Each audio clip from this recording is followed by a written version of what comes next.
must put an end to violence, recognize past agreements, recognize Israel's right to exist. At the same time, Israelis must acknowledge that just as Israel's right to exist cannot be denied, neither can Palestine's.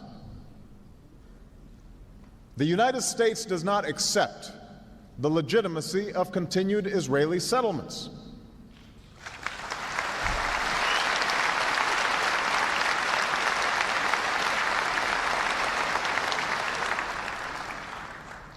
This construction violates previous agreements and undermines efforts to achieve peace. It is time for these settlements to stop.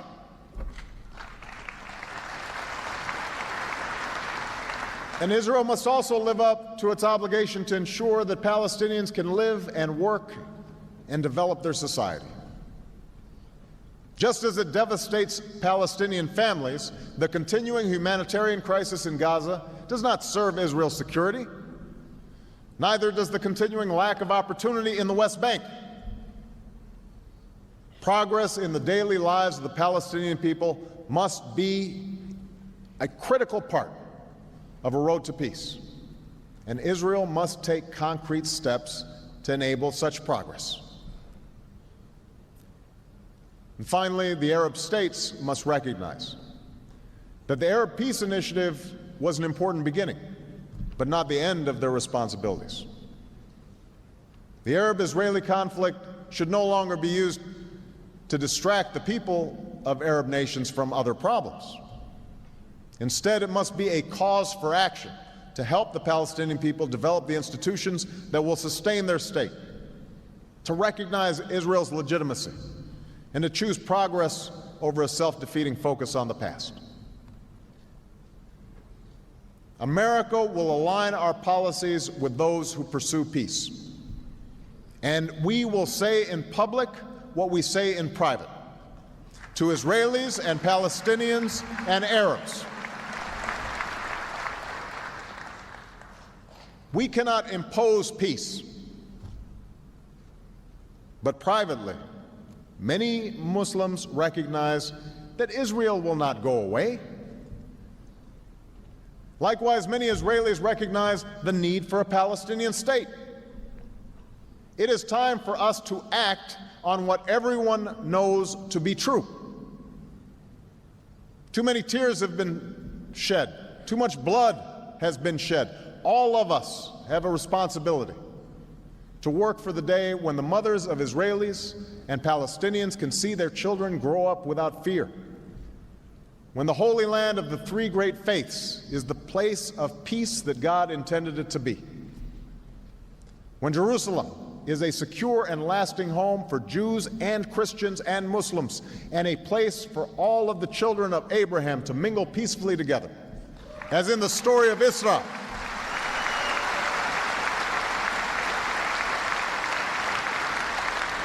As in the story of Isra, when Moses, Jesus, and Muhammad, peace be upon them, joined in prayer.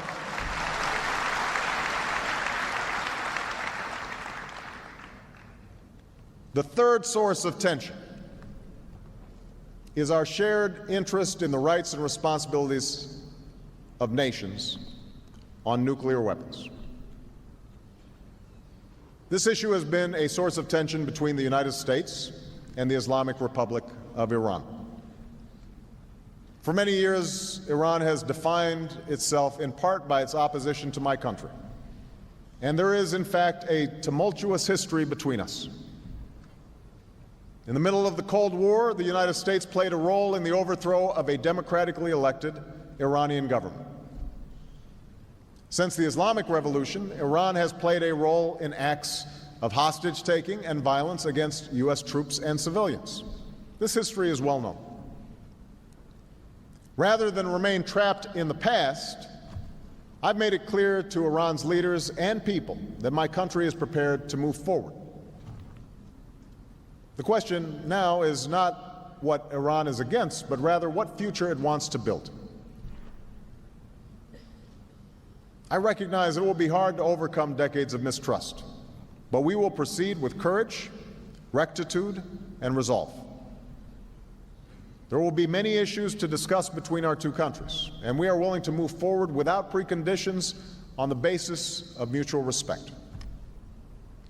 But it is clear to all concerned that when it comes to nuclear weapons, we have reached a decisive point. This is not simply about America's interests. It's about preventing a nuclear arms race in the Middle East that could lead this region and the world down a hugely dangerous path. Now, I understand those who protest that some countries have weapons that others do not. No single nation should pick and choose which nation holds nuclear weapons. And that's why I strongly reaffirmed America's commitment to seek a world in which no nations hold nuclear weapons.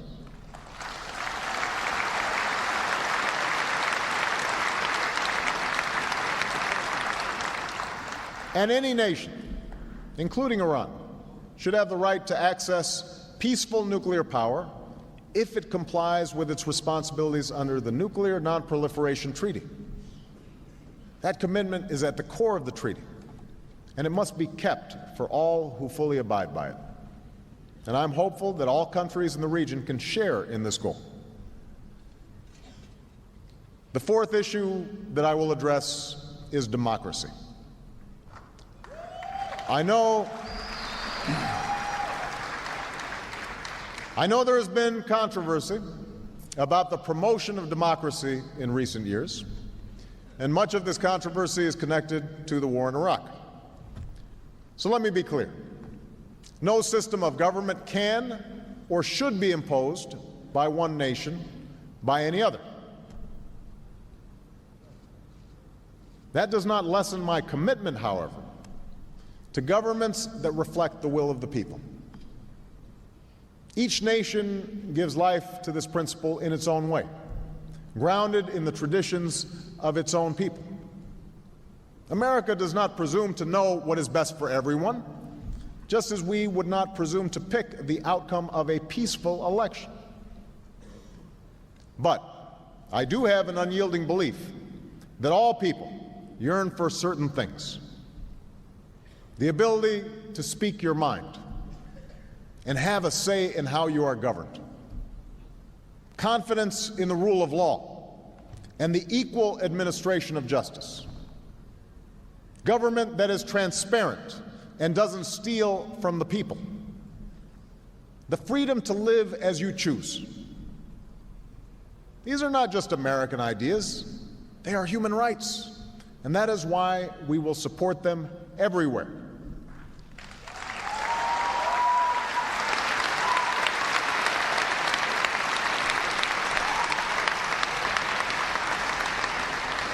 Now, there is no straight line to realize this promise, but this much is clear. Governments that protect these rights are ultimately more stable, successful, and secure.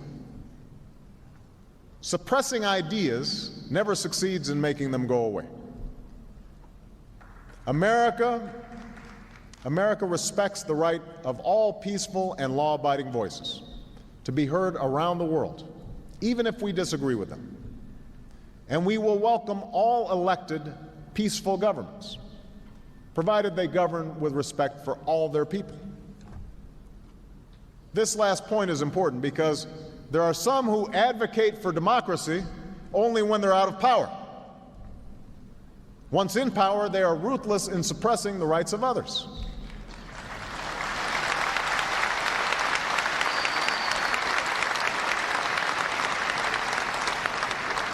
So no matter where it takes hold, government of the people and by the people sets a single standard for all who would hold power. You must maintain your power through consent, not coercion. You must respect the rights of minorities and participate with a spirit of tolerance and compromise. You must place the interests of your people and the legitimate workings of the political process above your party. Without these ingredients, elections alone do not make true democracy. We love you. Thank you.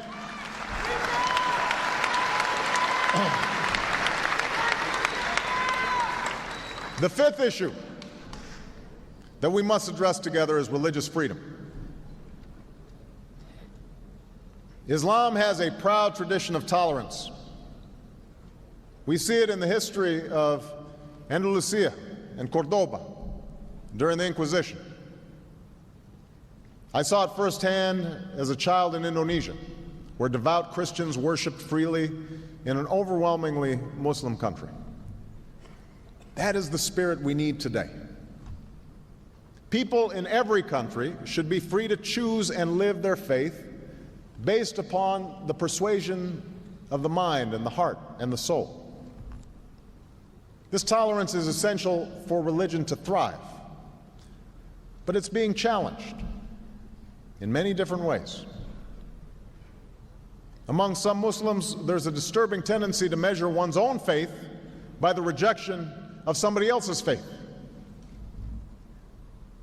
The richness of religious diversity must be upheld, whether it is for Maronites in Lebanon or the Copts in Egypt.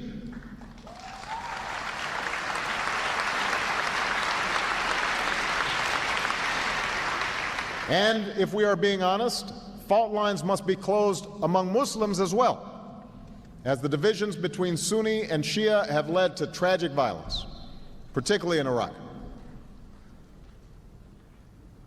Freedom of religion is central to the ability of peoples to live together. We must always examine the ways in which we protect it. For instance, in the United States, rules on charitable giving have made it harder for Muslims to fulfill their religious obligation. That's why I'm committed to working with American Muslims to ensure that they can fulfill zakat. Likewise, it is important for Western countries to avoid impeding Muslim citizens from practicing religion as they see fit. For instance, by dictating what clothes a Muslim woman should wear. We can't disguise hostility towards any religion behind the pretense of liberalism. In fact, faith should bring us together. And that's why we're forging service projects in America that bring together Christians, Muslims, and Jews. That's why we welcome efforts like Saudi Arabian King Abdullah's interfaith dialogue and Turkey's leadership in the Alliance of Civilizations. Around the world, we can turn dialogue into interfaith service, so bridges between peoples lead to action, whether it is combating malaria in Africa or providing relief after a natural disaster.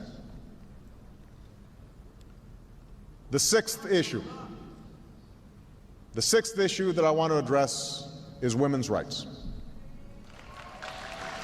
I know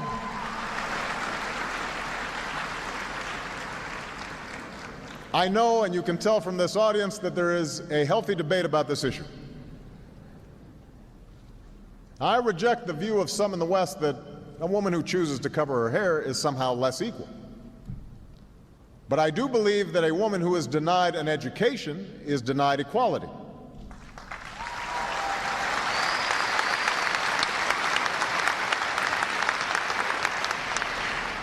And it is no coincidence that countries where women are well educated are far more likely to be prosperous.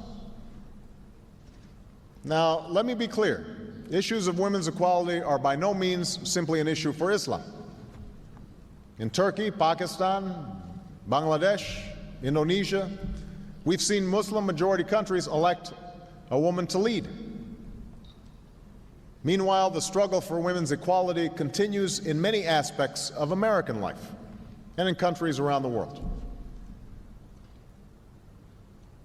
I am convinced that our daughters can contribute just as much to society as our sons.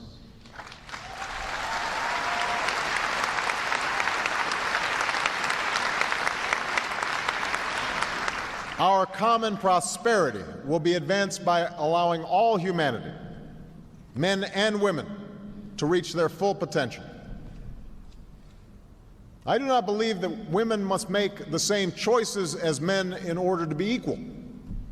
And I respect those women who choose to live their lives in traditional roles. but it should be their choice. And that is why the United States will partner with any Muslim-majority country to support expanded literacy for girls and to help young women pursue employment through microfinancing that helps people live their dreams.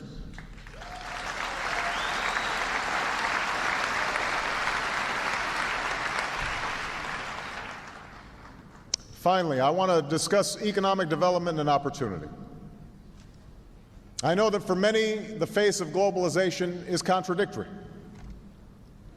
The internet and television can bring knowledge and information, but also offensive sexuality and mindless violence into the home. Trade can bring new wealth and opportunities, but also huge disruptions and change in communities. In all nations, including America, this change can bring fear. Fear that because of modernity, we lose control over our economic choices, our politics, and most importantly, our identities, those things we most cherish about our communities, our families, our traditions, and our faith.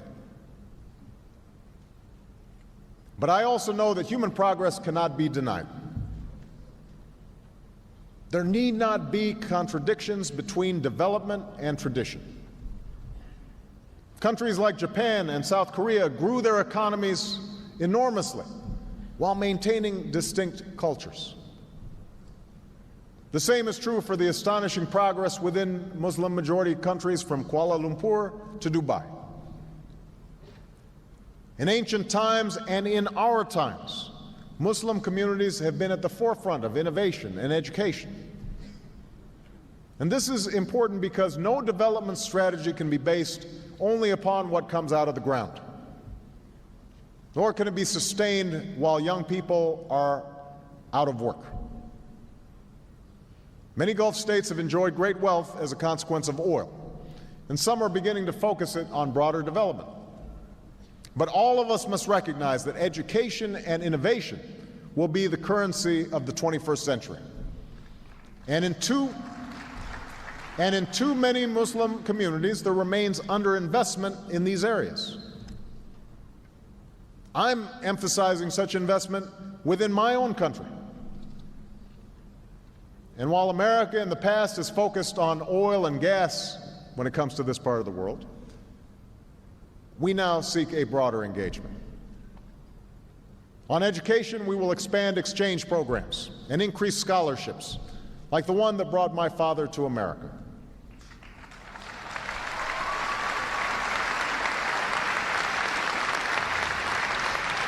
At the same time, we will encourage more Americans to study in Muslim communities. And we will match promising Muslim students with internships in America, invest in online learning for teachers and children around the world, and create a new online network so a young person in Kansas can communicate instantly with a young person in Cairo. On economic development, we will create a new corps of business volunteers to partner with counterparts in Muslim-majority countries. And I will host a summit on entrepreneurship this year to identify how we can deepen ties between business leaders, foundations, and social entrepreneurs in the United States and Muslim communities around the world. On science and technology, we will launch a new fund to support technological development in Muslim-majority countries and to help transfer ideas to the marketplace so they can create more jobs. We'll open centers of scientific excellence in Africa, the Middle East, and Southeast Asia, and appoint new science envoys to collaborate on programs that develop new sources of energy, create green jobs, digitize records, clean water, grow new crops. Today, I'm announcing a new global effort with the organization of the Islamic Conference to eradicate polio. And we will also expand partnerships with Muslim communities to promote child and maternal health. All these things must be done in partnership. Americans are ready to join with citizens and governments, community organizations, religious leaders, and businesses in Muslim communities around the world to help our people pursue a better life. Now, the issues that I have described will not be easy to address.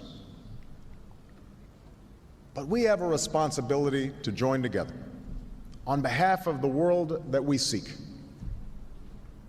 A world where extremists no longer threaten our people and American troops have come home. A world where Israelis and Palestinians are each secure in a state of their own, and nuclear energy is used for peaceful purposes. A world where governments serve their citizens and the rights of all God's children are respected. Those are mutual interests. That is the world we seek. But we can only achieve it together. I know there are many, Muslim and non-Muslim, who question whether we can forge this new beginning. Some are eager to stoke the flames of division and to stand in the way of progress. Some suggest that it isn't worth the effort, that we are fated to disagree, and civilizations are doomed to clash. Many more are simply skeptical that real change can occur. There's so much fear, so much mistrust that has built up over the years. But if we choose to be bound by the past, we will never move forward. And I want to particularly say this to young people of every faith, in every country. You, more than anyone, have the ability to reimagine the world, to remake this world. All of us share this world for but a brief moment in time. The question is whether we spend that time focused on what pushes us apart, or whether we commit ourselves to an effort, a sustained effort, to find common ground, to focus on the future we seek for our children, and to respect the dignity of all human beings. It's easier to start wars than to end them. It's easier to blame others than to look inward. It's easier to see what is different about someone than to find the things we share. But we should choose the right path, not just the easy path. There's one rule that lies at the heart of every religion: that we do unto others as we would have them do unto us.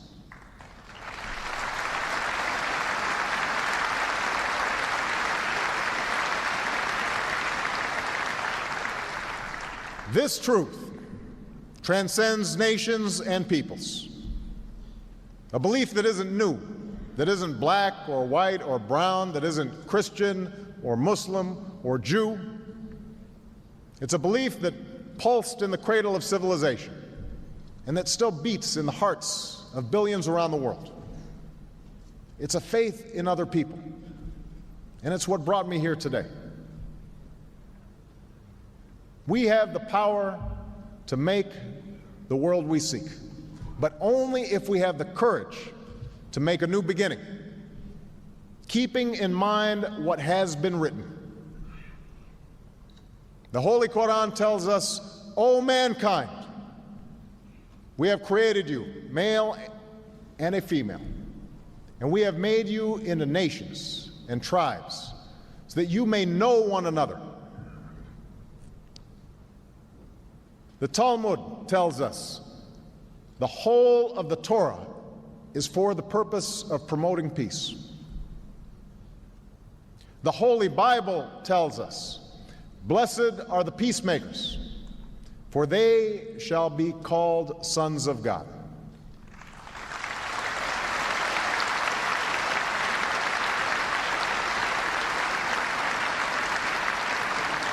The people of the world can live together in peace. We know that is God's vision. Now that must be our work here on earth. Thank you. And may God's peace be upon you. Thank you very much. Thank you. Thank you.